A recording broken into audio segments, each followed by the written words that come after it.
So, a really big part of being an entrepreneur or any business owner is to see where people are hurting.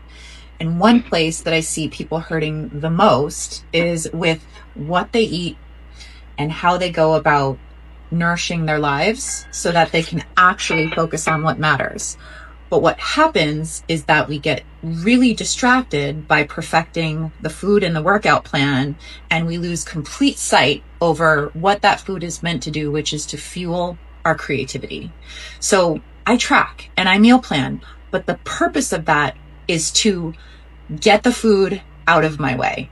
I love food. I love creating food. I love it when my food is absolutely delicious, and I pretty much make sure that that's the case every chance I eat, every time I eat. But the purpose is so that I can get it out of my way. So keep that in mind.